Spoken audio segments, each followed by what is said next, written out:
The mining station Epsilon 9 hung like a wounded leviathan against the obsidian backdrop of deep space.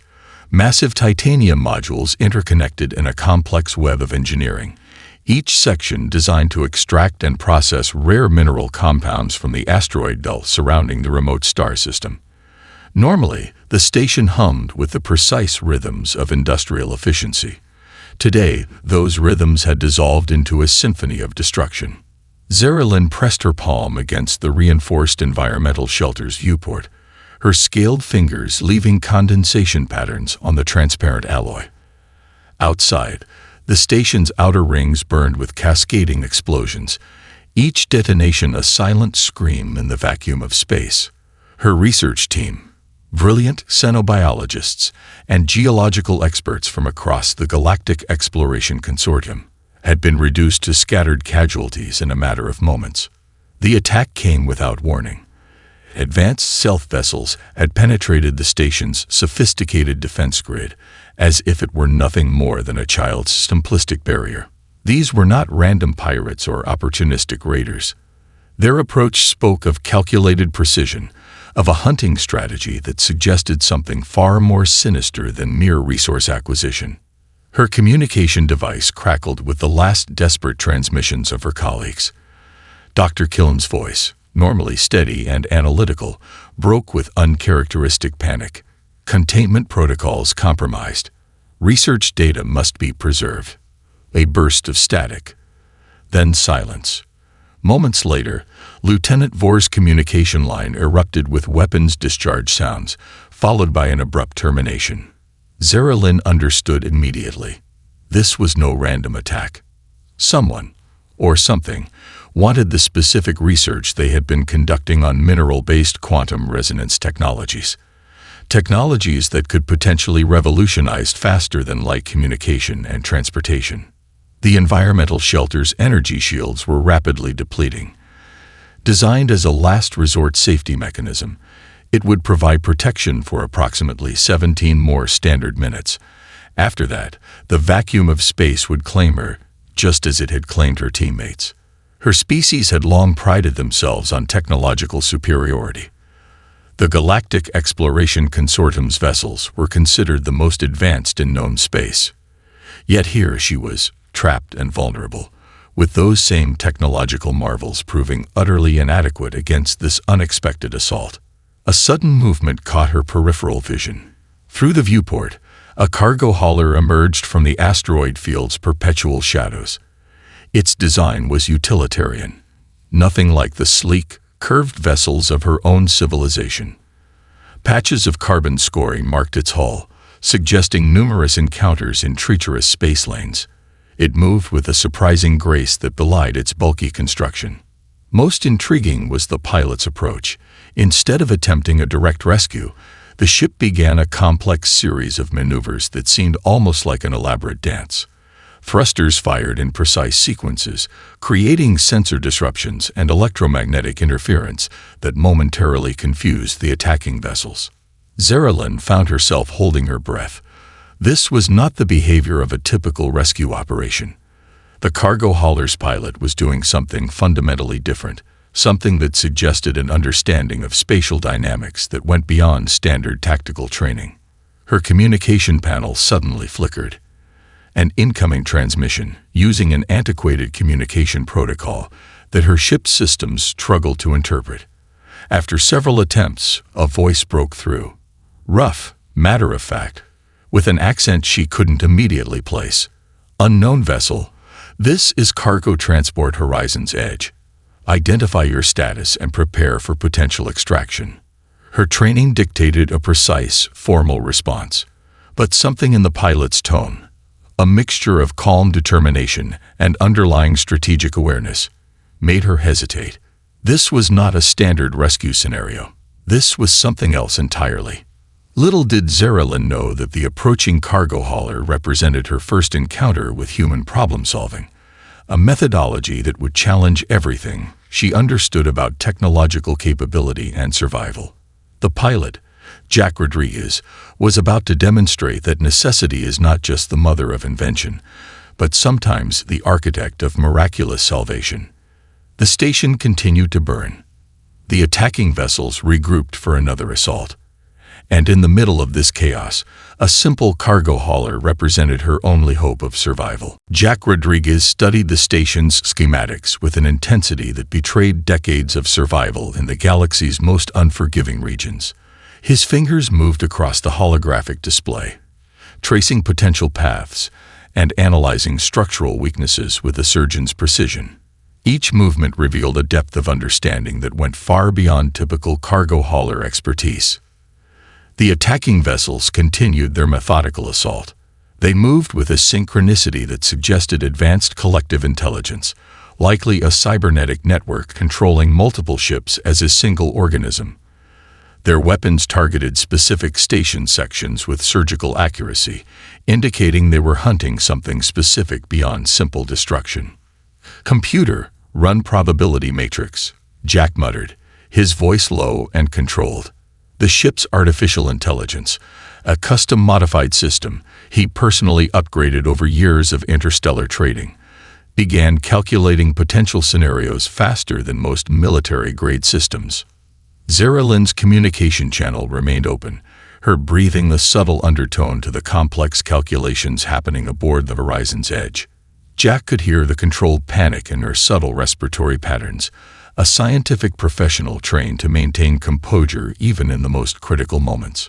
The station's outer modules continued to disintegrate. Each explosion revealed intricate layers of engineering that spoke of significant research investment. Whatever was happening here was more than a simple raid. These attackers wanted something specific, and they were willing to destroy an entire research station to obtain it. Jack's previous encounters had taught him one fundamental truth. In space, nothing is ever as it seems. The most dangerous threats often hide behind seemingly straightforward motivations. His fingers moved across the display, manipulating sensor data, communications interceptions, and structural analysis with an almost musical fluidity. "Got you," he whispered, a slight smile crossing his weathered face. The attacking vessels were using a sophisticated quantum interference pattern to mask their true targeting systems. Most pilots would see only random attack vectors. But Jack recognized the underlying mathematical signature, a technique developed by an obscure research collective he'd encountered years ago during a particularly challenging trade route. His modified communication arrays began sending out carefully constructed signal patterns, not attempts to communicate, but deliberate noise designed to interfere with the attacker's coordination. Each burst was mathematically precise, creating micro-disruptions in their collective targeting system. Zeraline's communication channel crackled. "What are you doing?" The question carried both scientific curiosity and a hint of desperation. "Buying time," Jack responded, "and creating confusion." The station's remaining defensive systems, though largely disabled, still possessed potential. Jack's eyes scanned the schematics, identifying cooling systems, industrial lasers, and communication relays that could be repurposed. Where most would see destroyed infrastructure, he saw a complex toolkit waiting to be reimagined. His ship's computer continued processing, generating potential scenarios at speeds that would make most military strategists envious. Jack had spent years modifying the system, teaching it to think beyond standard programming, to understand context and potential rather than just following predetermined protocols. The attacking vessels began to show signs of disorientation. Their attack patterns became slightly less synchronized, micro-millisecond delays revealing themselves between coordinated movements. Jack's interference was working, creating just enough uncertainty to slow their assault. "Interesting research station," Jack murmured, more to himself than anyone else. The structural layout suggested they were studying something far more complex than simple mineral extraction. Quantum resonance technologies, perhaps, or advanced communication systems that could revolutionize interstellar travel. Zeraline's shelter continued to drain power. 17 minutes was rapidly becoming 10. Jack knew he would need to act soon, but acting without a comprehensive understanding was a risk he refused to take. Another wave of attacks approached, but this time, Jack was ready. The station's own systems would become his weapons, transformed from research tools into a complex defensive network. All he needed was the right sequence, the perfect mathematical dance of technology and strategy. The universe, Jack had learned long ago, rarely presented straightforward solutions. Success came to those who could see potential where others saw only destruction. And right now, this damaged research station was about to become something entirely unexpected.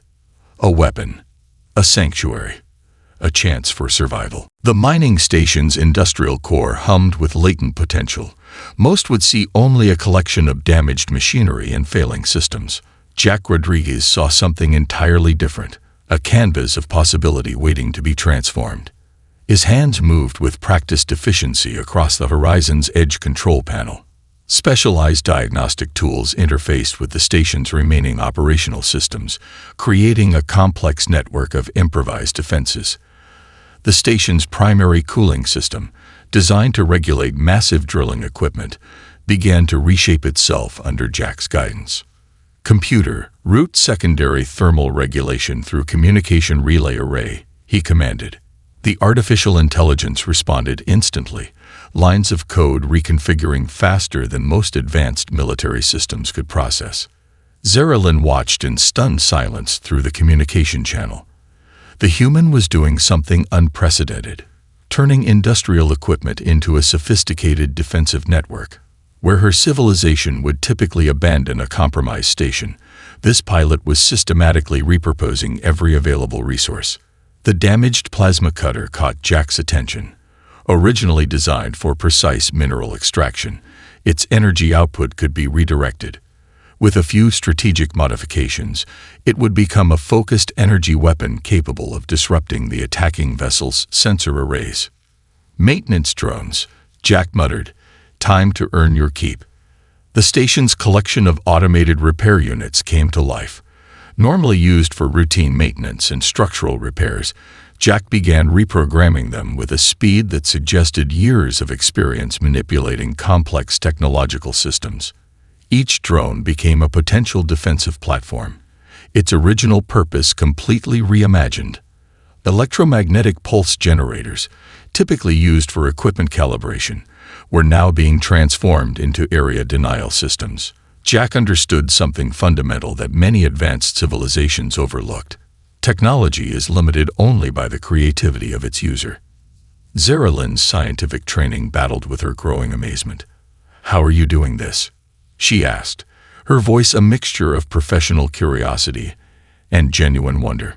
Jack chuckled, a sound that carried years of spacefaring experience. Necessity is the mother of invention. Out here, you adapt or you die. The station's communication systems became his primary tool. Where most would see a failing network, Jack saw a complex web of potential interference and misdirection. He began creating elaborate sensor ghosts, digital illusions that would confuse the attacking vessels about the station's actual status and defenses. A damaged cooling system became an electromagnetic pulse generator. Industrial lasers transformed into precision targeting tools. Maintenance diagnostic systems were repurposed into communication jamming devices. Each modification was a testament to human ingenuity, seeing potential where others saw only limitations. The attacking vessels began to show signs of confusion. Their coordinated assault started to fragment, micro-delays appearing between their previously synchronized movements. Jack's improvised defensive network was working, creating uncertainty where there had been absolute certainty. "Interesting research station," Jack murmured, analyzing the station's remaining databanks. Fragments of scientific research began to emerge, something about quantum resonance technologies that suggested capabilities far beyond standard interstellar communication methods. Zarelin's environmental shelter continued to drain power. 10 minutes remained before her last line of defense would fail. But now, something had changed. The station was no longer a passive target. It had become an active, unpredictable defensive system. Jack's modifications continued. He wasn't just defending. He was creating a complex technological ecosystem that could adapt and respond to threats in real time. Each system became an extension of his strategic thinking, transforming the station from a research facility into a formidable defensive platform. The universe, Jack knew, rarely presented straightforward solutions. Success came to those who could see potential where others saw only destruction. And right now, this damaged research station was about to become something entirely unexpected. A weapon, a sanctuary, a chance for survival. As the attacking vessels regrouped for another assault, they would soon discover that this seemingly defenseless station was anything but vulnerable. Jack Rodriguez was about to demonstrate why human adaptability was something to be feared and respected. The station's emergency systems created periodic moments of relative calm between the ongoing attacks. During one such interlude, Zara-Lynn found herself listening intently to Jack Rodriguez's story, a narrative that challenged everything she understood about human capabilities. My first deep space run was a supply mission to the outer colony worlds, Jack began, his voice carrying the weathered tone of someone who had seen more than most could imagine. Back then, the frontier colonies were struggling. Each supply run was more than just a job. It was a lifeline. He spoke of colonies established on planets that most advanced civilizations would have deemed uninhabitable, worlds with extreme temperatures, toxic atmospheres, and geological instability that would have sent most species retreating. But humans? They adapted, they engineered, they survived. One particular story caught Zara-Lynn's attention. Jack described a mission to a colony on a planet with methane-based storms that could strip the surface clean of any unprotected infrastructure. Most would have considered it impossible to maintain a human settlement. Yet the colonists had developed innovative habitat designs, using local materials and ingenious engineering to create sustainable living environments. "We didn't just survive," Jack explained.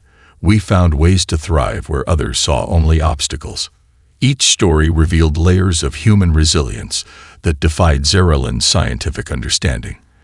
These weren't just tales of survival, but demonstrations of a fundamental approach to existence, a blend of creativity, determination, and adaptability that seemed almost miraculous. He spoke of trade routes through asteroid fields that would make most navigation systems fail, regions of space so treacherous that standard interstellar maps became useless. Humans had learned to read the subtle gravitational signatures, to understand the complex dance of celestial bodies in ways that went beyond standard computational models. "Technology is a tool," Jack said, "but imagination is the real weapon." Zara-Lynn's scientific training fought against her growing fascination. Her people valued precision, calculated risk, and technological superiority. Humans seemed to operate on an entirely different principle, one of constant improvisation and unexpected solutions. Another attack wave approached, but now something had changed in their interaction. Zara-Lynn was no longer just a passenger in her own survival. She had become a witness to something profound, a completely different approach to existence. Jack shared stories of human exploration, not the sanitized version found in official galactic records, but the raw, unfiltered reality of species pushing beyond known boundaries. Colonies established on moons everyone else considered uninhabitable. Trade routes carved through regions that defied standard navigation algorithms. "We're not the strongest," Jack admitted. "We're not the most technologically advanced, but we're the most adaptable."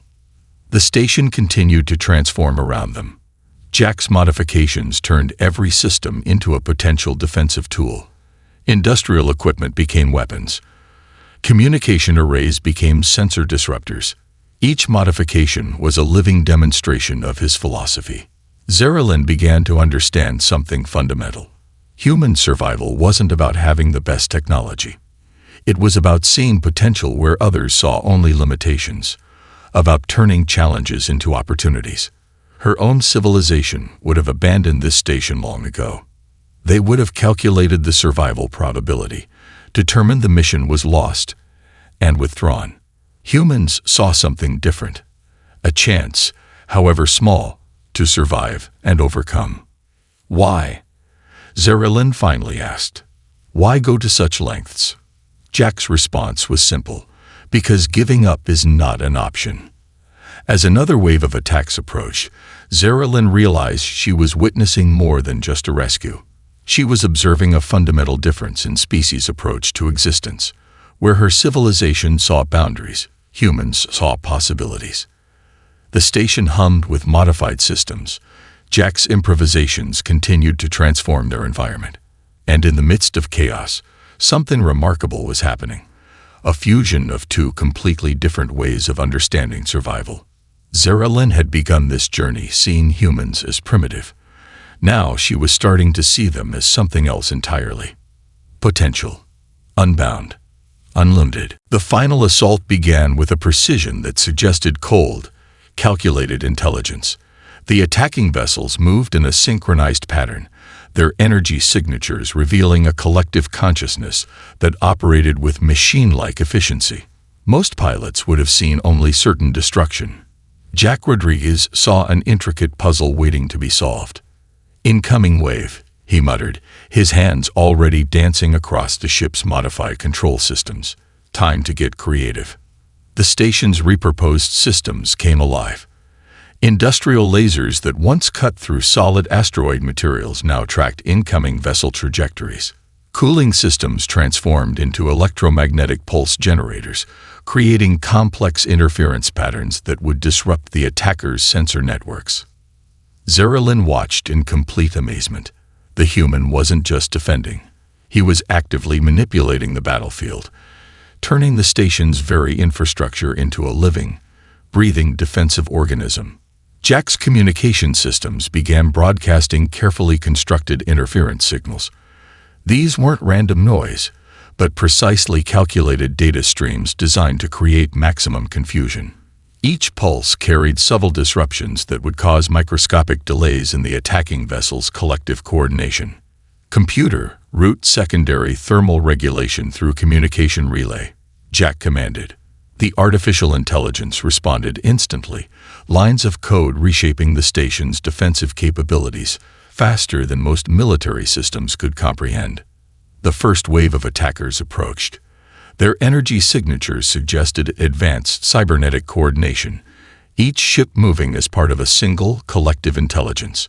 Where most would see overwhelming force, Jack saw a complex system with inherent vulnerabilities. His modified maintenance drones launched, not as traditional defensive platforms, but as elaborate decoys. Each drone carried complex holographic projectors and signal mimicry systems. They would appear as multiple potential targets, fragmenting the attacker's focus. "Watch this," Jack murmured, more to himself than to Zaralyn. The station's industrial equipment became an unexpected arsenal. Plasma cutters redirected as precision energy weapons. Mining lasers transformed into sensor disruptors. Cooling systems generated electromagnetic pulses that created localized interference fields.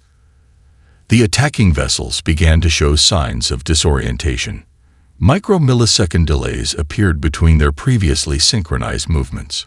Jack's interference was working, creating uncertainty where there had been absolute coordination. Zaralyn's scientific training battled with her growing amazement. "How are you doing this?" The question carried both professional curiosity and genuine wonder. "Patterns," Jack explained quickly. "Every system has a pattern. You just need to understand how to break it." The battle became a complex mathematical dance. Jack wasn't fighting with traditional weapons, but with information, with understanding, with the ability to see potential where others saw only limitations. One by one, the attacking vessels began to falter. Their collective intelligence, so precise moments before, now struggled to maintain cohesion. Jack had transformed the entire station into a living, breathing defensive system that adapted in real time. Specialized communication arrays sent out carefully constructed signal patterns, not attempts to communicate, but deliberate noise designed to interfere with the attacker's coordination.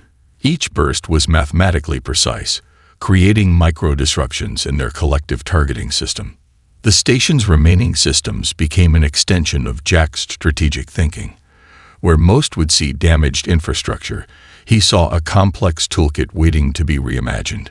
Cooling systems, industrial lasers, communication relays, all repurposed into a sophisticated defensive network.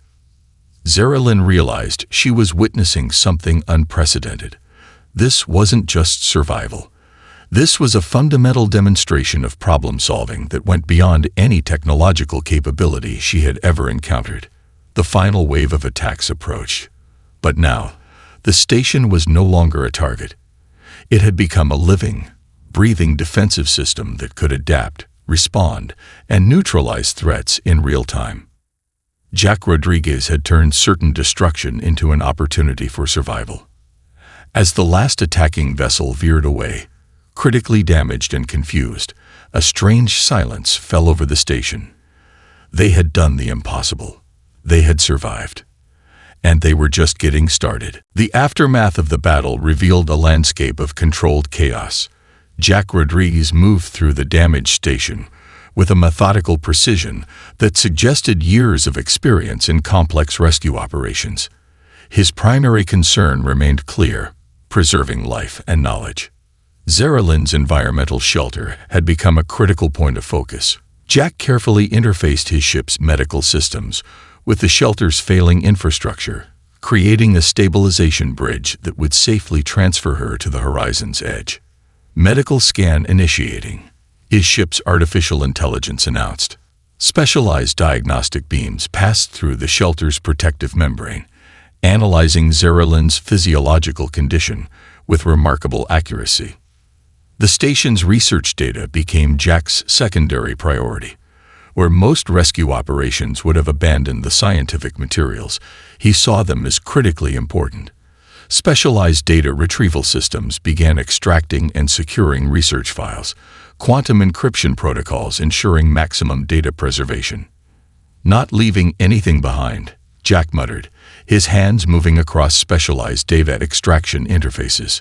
Zaralyn watched in amazement as the human systematically secured her team's research. Scientific journals, research logs, experimental data, each piece was carefully archived and protected. It was more than a simple rescue. It was a comprehensive preservation effort. The medical transfer process began. Jack's ship created a specialized containment field that would safely transport Zaralyn, compensating for potential physiological differences between their species. Atmospheric composition, gravitational compensation, radiation shielding, each factor was carefully calculated and adjusted. "This might feel strange," Jack warned, "but I promise you'll be safe." The transfer was unlike anything Zaralyn had experienced. Where her civilization would use complex medical transport pods with multiple redundancy systems, Jack's approach was more direct. He was creating a living, adaptive medical bridge that could adjust in real time to her specific biological needs. Specialized medical nanites, a technology her own civilization was still developing, began to stabilize her condition. They moved through her system, repairing cellular damage, managing stress responses, and ensuring complete physiological integrity. Jack's communication systems continued to monitor the surrounding space. The attacking vessels might have been defeated, but experience had taught him that additional threats could emerge at any moment. His ship remained in a constant state of adaptive readiness. "How are you feeling?" he asked, his voice carrying a genuine concern that went beyond professional obligation. Zaralyn found herself struggling to respond. The medical transfer process had been so seamless, so different from her expected experience, that she was momentarily overwhelmed. The research data continued to be secured. Jack's systems created multiple backup pathways, ensuring that even if one data transfer method failed, others would succeed. It was a level of comprehensive preservation that went beyond standard rescue protocols. "Your research," Jack explained, "is too important to lose." He began sharing limited details about the attacking vessels. Their collective intelligence suggested a sophisticated technological network far beyond standard interstellar combat systems. Someone, or something, had been very interested in the research conducted on this station. Zaralyn's scientific mind began to process the implications. The attack wasn't random. It was deliberate, targeted, Something in their research had been valuable enough to warrant complete station destruction. Jack's ship continued its careful navigation. Each movement was calculated, each system constantly adapting to potential new threats. The Horizon's Edge was more than a simple cargo hauler. It was a living, breathing survival system. As they moved away from the destroyed station, Zeralyn began to understand something fundamental. This wasn't just a rescue. This was a demonstration of a completely different approach to existence, one defined by adaptability, preparation, and an unwavering commitment to preservation. "Thank you," she finally managed to say. Jack's response was simple, "Just doing my job." But they both knew it was so much more than that. The vast expanse of space opened before them, filled with possibilities, with mysteries waiting to be uncovered. And they were just getting started. The research paper landed like a quantum disruption in the scientific community. Zeralyn's comprehensive analysis of the rescue, specifically detailing Jack Rodriguez's unprecedented problem-solving methods, challenged fundamental understanding of interspecies capabilities. The Galactic Exploration Consortium's central research hub buzzed with unprecedented activity. Holographic displays flickered with complex mathematical models, each one attempting to deconstruct the extraordinary events that had unfolded during the Epsilon 9 station incident. Dr. Kendra Valois, head of Xenological Studies, carefully reviewed the documentation. Her specialized translation algorithms worked overtime, converting Jack's unorthodox approach into scientifically quantifiable data. What most would have seen as chaotic improvisation, she recognized as a sophisticated form of adaptive intelligence. "This is remarkable," she muttered, reviewing the data for the third time. The paper demonstrated something revolutionary.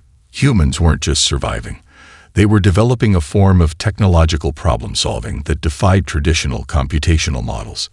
Each system modification Jack had implemented represented a living demonstration of adaptive intelligence. Zeralyn's research revealed multiple breakthrough insights. Humans possessed an extraordinary ability to see potential technological solutions where other species saw only limitations. Their problem-solving approach was fundamentally nonlinear, capable of real-time adaptation beyond standard algorithmic predictions.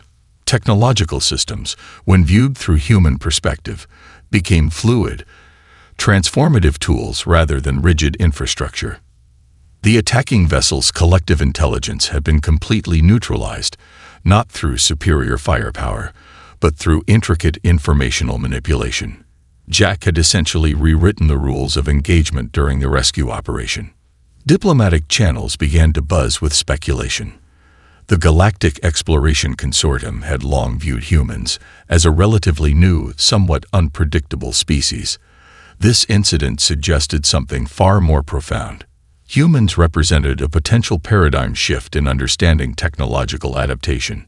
Zeralyn's mathematical models were particularly groundbreaking. She had quantified Jack's problem-solving approach, creating what she termed adaptive complexity algorithms. These models suggested that human innovation emerged from a unique cognitive approach that combined creativity, intuition, and technical understanding in ways previously unrecognized. The research station's recovered data added another layer of complexity. Fragments suggested they had been researching quantum communication technologies that could revolutionize interstellar information transfer. The fact that someone had been willing to destroy an entire station to prevent this research from emerging only heightened its potential significance. "We're looking at a fundamental reimagining of technological potential," Dr. Valois explained during a high-level consortium briefing.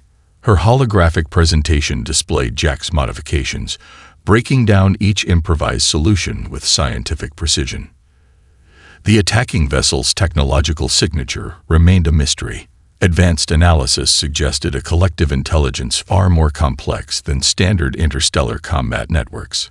Someone, or something, had been extremely interested in preventing the station's research from being completed.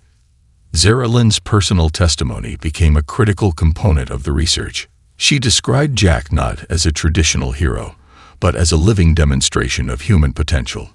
Each story she shared challenged existing understanding of human capabilities. Diplomatic channels began to reconsider humanity's position in the galactic community. No longer could humans be dismissed as a young, aggressive species.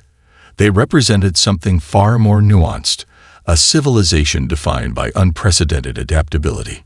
The mathematical models were clear. Humans process technological challenges differently. Where other species saw boundaries, humans saw opportunities. Where standard computational approaches would fail, human intuition found solutions. Jack Rodriguez became more than an individual. He represented a case study in human problem-solving, a living demonstration of a species capable of transforming limitations into extraordinary achievements.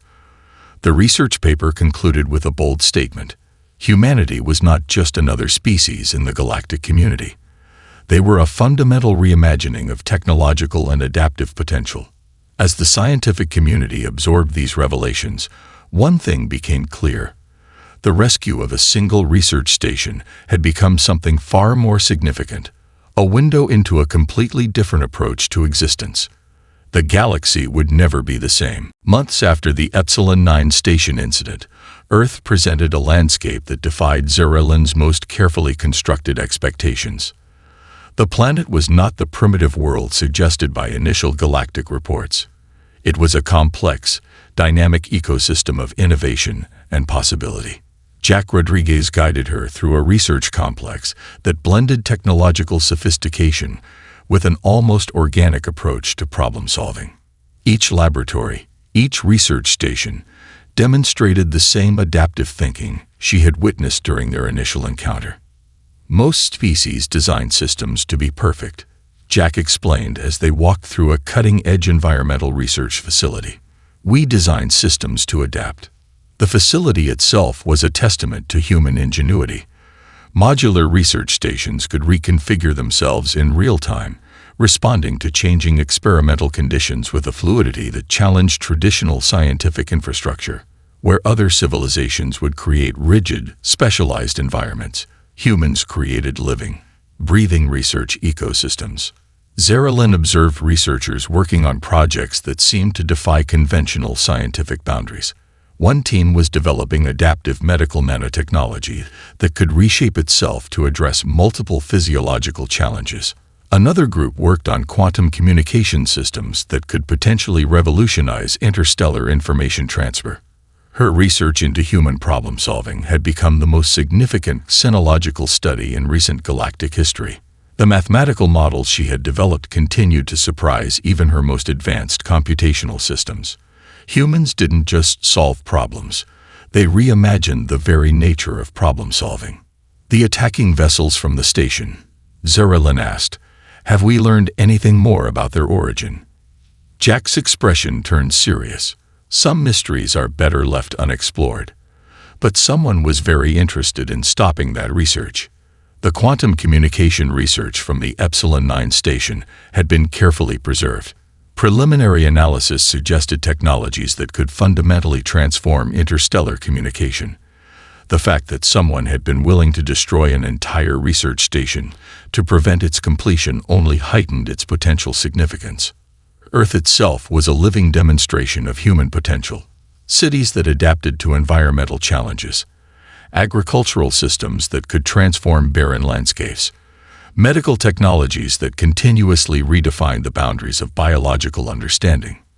We're not the strongest, Jack said, echoing a conversation from months earlier. We're not the most technologically advanced, but we adapt. Research facilities around them seemed to breathe with potential. Each system, each piece of equipment demonstrated the same fluid approach to problem-solving. Where other civilizations saw technology as a fixed tool, humans saw it as a living, transformative medium. Zeralin's research had become more than a scientific study. It was a fundamental reimagining of technological potential. Her mathematical models suggested that human innovation emerged from a unique cognitive approach that combined creativity, intuition, and technical understanding in ways previously unrecognized. The Galactic Exploration Consortium had been forced to reconsider humanity's position. No longer could humans be dismissed as a young, aggressive species.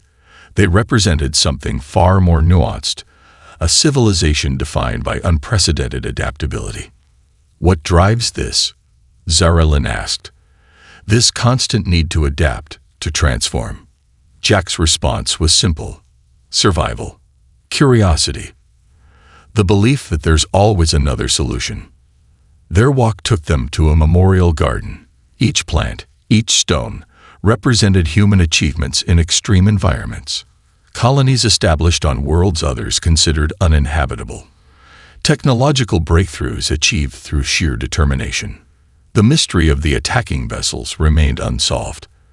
But the research from the Epsilon 9 station had been preserved, its potential waiting to be fully understood. As the day concluded, Zarelin realized something profound. The rescue was never just about saving a single researcher. It was about demonstrating a fundamental approach to existence, one defined by adaptability, by the constant belief that limitations are nothing more than opportunities waiting to be transformed. Jack Rodriguez was more than a cargo hauler. He was a living demonstration of human potential. The galaxy would never be the same. And their journey was just beginning.